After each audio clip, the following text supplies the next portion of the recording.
There's this old saying that a picture is worth 1,000 words. And if you ever went to university to take art, then you know that professors make you try and prove that.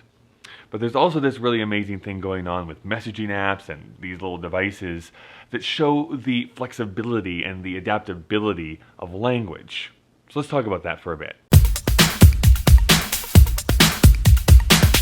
So if you don't know, the Oxford Dictionary chose this as their word of the year. It's labeled face with tears of joy. It's the exact opposite of this, which is the face that every English major had upon hearing this news. I do have an English degree and I don't weep for the future. I'm actually very excited about emojis and the way that they have kind of changed the way that we communicate both online and off. Just because you know a language, it doesn't mean that you're able to communicate effectively. And I'm not talking about like a Ben Stein droning on. I'm talking about non-verbal cues, which are just as important as the words that we say. And this is doubly true for online communication. If you have ever been in that scenario where you thought you just did this great joke and then somebody got super mad at you, I'm sorry I called you fat, Mom. I meant it with a PH, okay? I meant it with a PH. Sarcasm and humor sometimes just don't translate well, which is why using emojis can really effectively show you what you're trying to say and what tone you're trying to provide. Emojis have this very interesting history, and I'm gonna link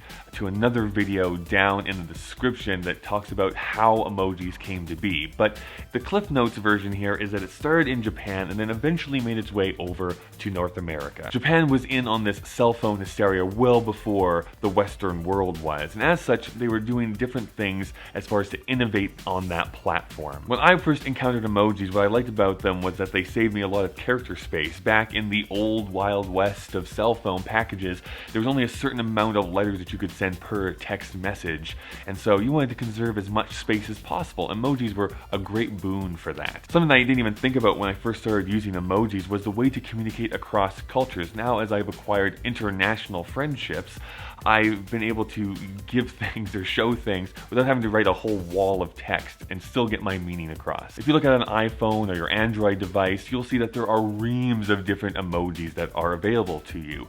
Now you would think that each company gets to pick what gets to be on their phone. That really isn't true. There is an actual international body who decides what emojis go onto your devices. It sounds crazy, but it's actually true that a group of people get to decide that absolutely we're going to have a smiling pile of poo, and absolutely not, we're not going to have a clarinet. Not on my watch. Racist much? That joke doesn't really make sense, but neither does every animal emoji faces left, except for one, the snail. What's up with that?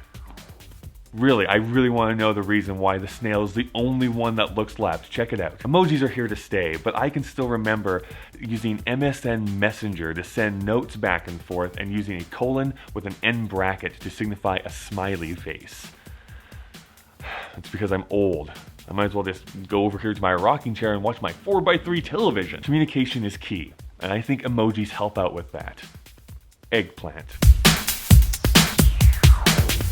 Well, thanks for watching. My name is Kyle. I upload videos every Thursday. I also every week to co-host a podcast called Whatever This Is. A link to that and all of my social media down in the description below. What's your favorite rarely used emoji? Let me know down in the comments below, a place where you can always have your cool guy glasses on and dance the night away.